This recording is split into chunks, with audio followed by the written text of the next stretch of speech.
Welcome back to the Renaissance Room podcast. And in today's episode, I was sitting here thinking about, being a woman and Black women in our relatability to one another. And I wrote a column and I was just talking about, whether or not Black women had to fight for their motherhood, right? Like whether or not Black women had to, really fight to showcase their showcase their womanhood. I think it's very evident. I mean, even in the work of advocacy, how exhausting it is and how Black women are always really predispositioned to those places because of the awareness of like the cultural injustice and all these different things. And I was just thinking why we struggle in friendships. And I realized that for so many Black women, we really fail to relate to one another, from a woman standpoint, right? Like, I think that for so many of us, we really have these positions where it's always about work, right? I think we relate to one another always in regards to work, always in regards to business. I meet Black women and it's so rare when we have hobbies. It's so rare when we can just relate over like the fun things, and the more lighthearted things. And this isn't a matter of girlhood and its regression in modern culture.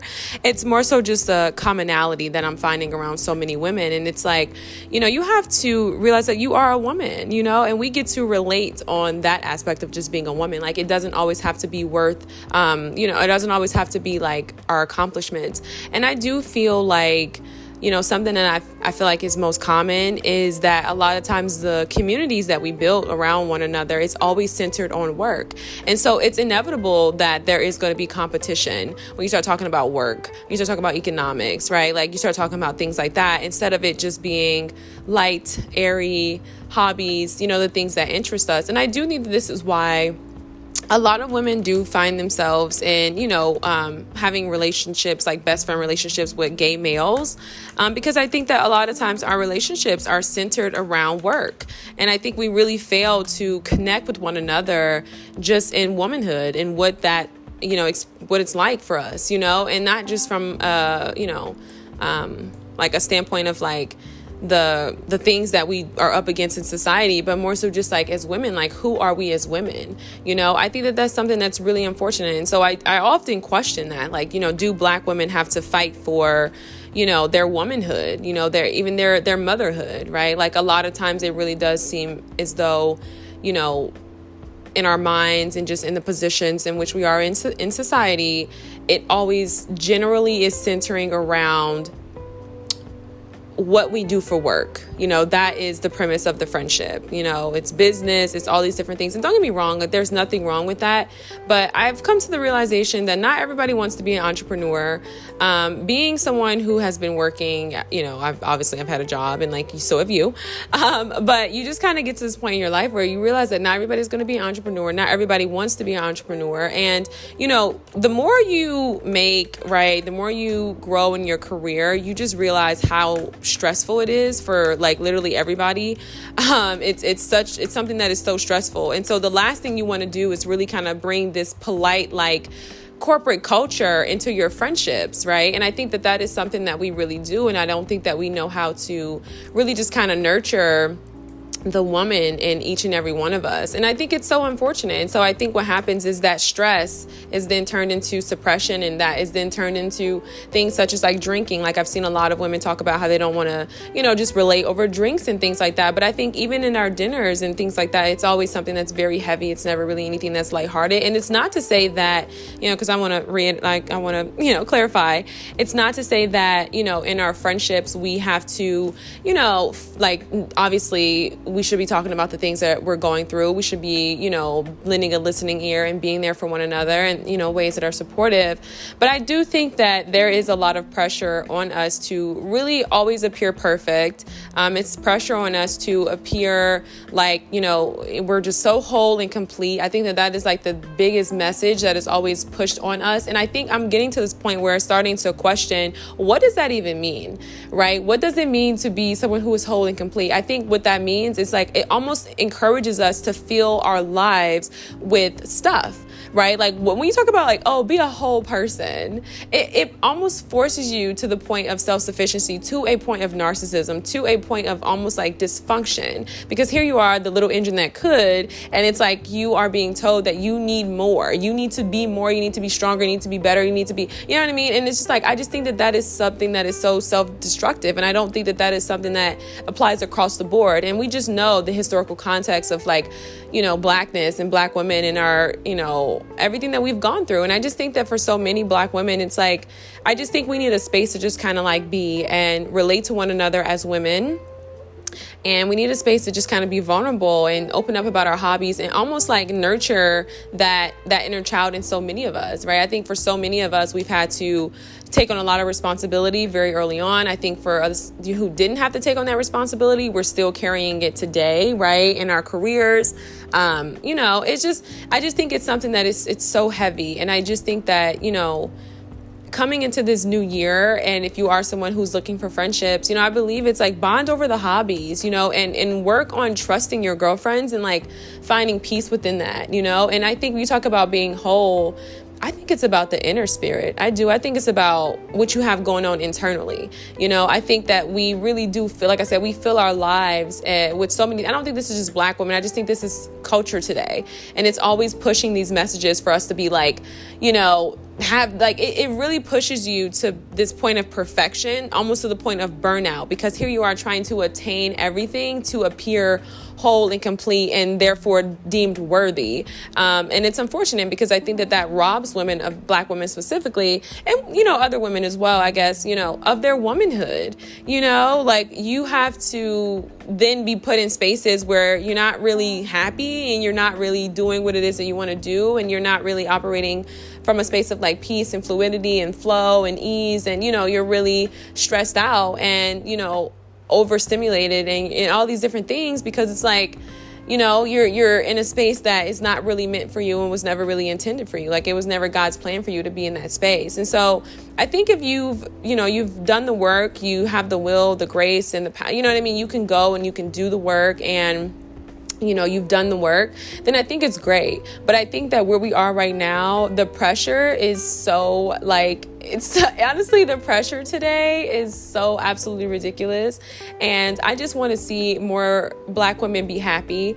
And I want us to be able to relate to, you know, and I want us to be able to nurture the women in all of us. I just think that is something that we're really deprived of as black women. I think it's nurturing, you know, as black people, I think it's nurturing, you know, as a society, I think it's nurturing. I think that we are really all deprived of just really good nurturing. You know, I think to just be able to turn it off for just, you know what I mean, some time and just allow yourself to be, you know, to turn it off and to trust God, that God is going to provide, to trust that, you know, what you're doing is enough and you don't need another business. You don't need another degree. That's not going to make you whole. You know, these things don't define you, and it's no longer finding your completion in that. But it's like, who are you as a person? I think it's so unfortunate because it's like we are in a society today where not only are we commodities, right, but it's like now everybody else is a commodity. And it's like we no longer see a person for who they are. And, you know, we just can no longer relate to that space. The messages are bombarding us. It's really hard to get out of that space where,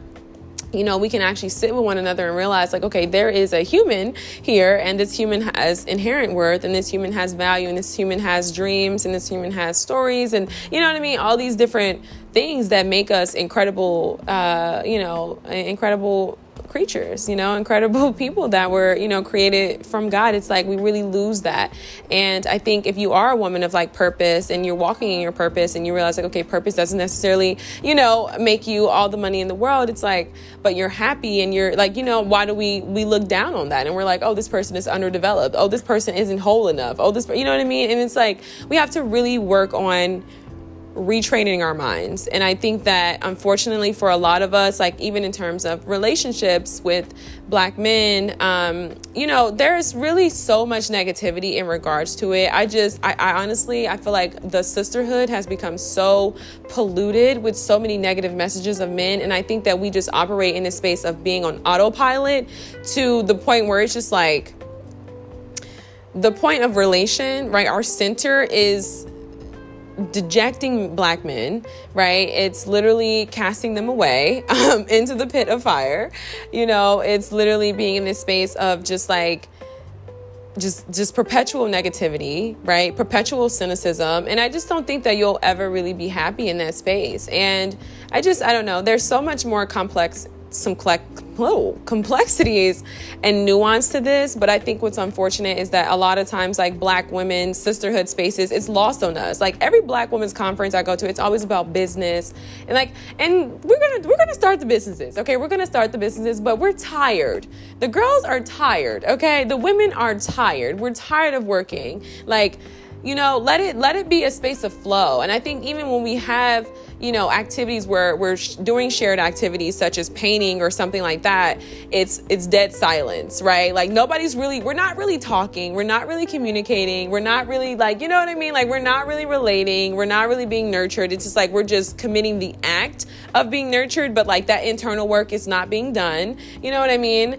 And I just think that we are constantly being empowered and we're constantly being built up to have like this warrior spirit that is tiresome. You know what I mean? It's literally tiresome. Like, why can't we just go for a run? Why can't we just go for a run? I think that I would just love to see for more women to relate over their hobbies, relate over, things that they enjoy. For me, it's fashion. For you know what I mean? Like, I just would love to see more of that. And I think one thing too with these podcasts, because I'm about to wrap up here, I always take a step back and realize where I'm located. Like I tell you guys this all the time. I think geography plays a huge role for me. I think that being where I am located plays a huge role for me as well.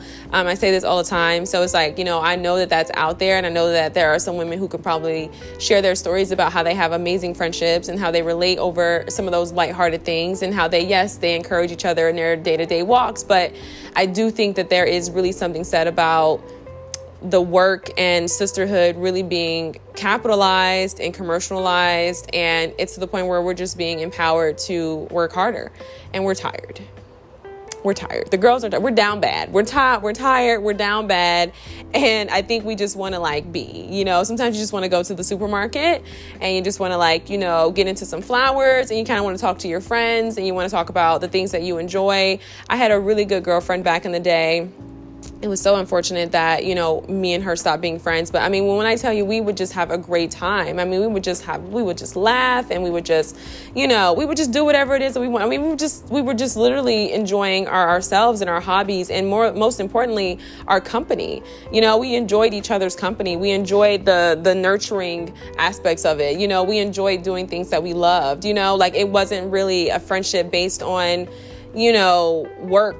And, quite frankly, we were over it. We were tired of work, and I felt like that was, to me, that was my understanding of what friendship is. It's we're friends because we have the same hobbies. We have the same interests. You know what I mean? We're into the same things. We support one another in who we are, in our essence. And we're like, girl, no, you need to be doing this. You love that. Or, girl, what are you doing? Girl, I'm having a little skincare.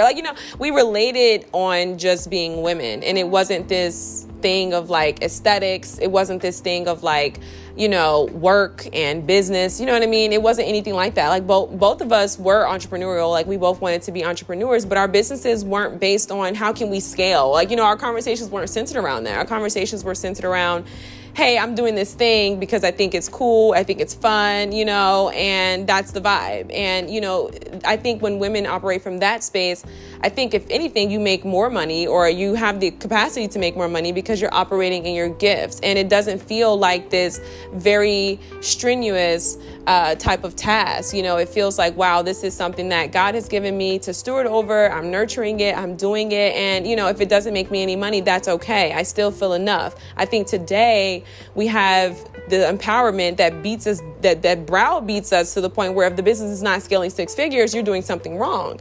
And I think because women were never really created to have worth in monetary aspects and to never have worth in those areas, I think we're overfunctioning. I think we're dysfunctioning. And I'm sorry, the word I'm looking for is malfunctioning. We're malfunctioning today. We're angry. It's not a vibe. It's not a vibe. And so I don't know. I just think it's unfortunate because, like I said, I feel like for a lot of the femininity content, especially in regards to Black spaces, if it's not completely, I don't even want to care. I'm not even going to make that point. But I think the femininity content in a lot of our spaces is very toxic. It teaches us to really carry ourselves in such a way that is dishonorable, and it teaches you to be shiesty, and it encourages you to be like malicious and malevolent, and all these different things. And so it's like there really is no haven for women in friendships today. And I just think about, like, for so many young women, it's unfortunate to be taught those things about young guys, and I say this all the time, and I say I'm gonna wrap up here, but I think for Black women in Black culture, it's so unfortunate. We talk about that innocence being removed, right? For so many young children, the dating culture starts way too early. I'm being honest, like the dating culture, I think it starts way too early. The little boyfriends, the girlfriend, like it just starts way too early within our culture. I think because of, it could be the leisure time. I think personally, I think it's the mass impact and influence of the media and its depictions and how we're all, I just think that starts way too early. I think the time in which we should be having fun, living life, building our careers or whatever the case may be, going to school, getting the scholarships. There's a young woman that I followed back in the day when I was on TikTok in my TikTok era. And, she was into school and, it worked out for her. Like her parents, or her mother was very supportive of her.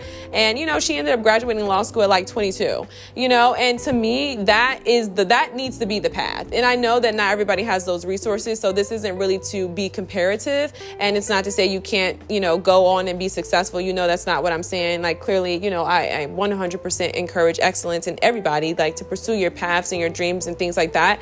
But I'm more so just saying that's the time where I just feel like we need to really have more structure. I feel like what happens is because relationships and dating start so early on, we get to this point where it's like, here we are and we're older and, it's like there's so many negative experiences. There's so, now you're at the point where you can possibly meet someone who is of husband material and he finally shows up and you're at this young, tender age of 20 something, late 20s, and you have such a tainted mindset. This is now is the real time. Now is the real thing. Now you should actually be dating. Now you can actually meet men who are of quality, who would make great husbands because you're older, but here you are, and it's like you have all these very negative experiences from dating guys who should have been friends, men who should have literally been nothing more than a friend to you, and so I think that that's probably the best advice I would give for young women. It's like you don't need to be doing all that. Now is the time to be building yourself up, so when you're in your late 20s and like mid 20s,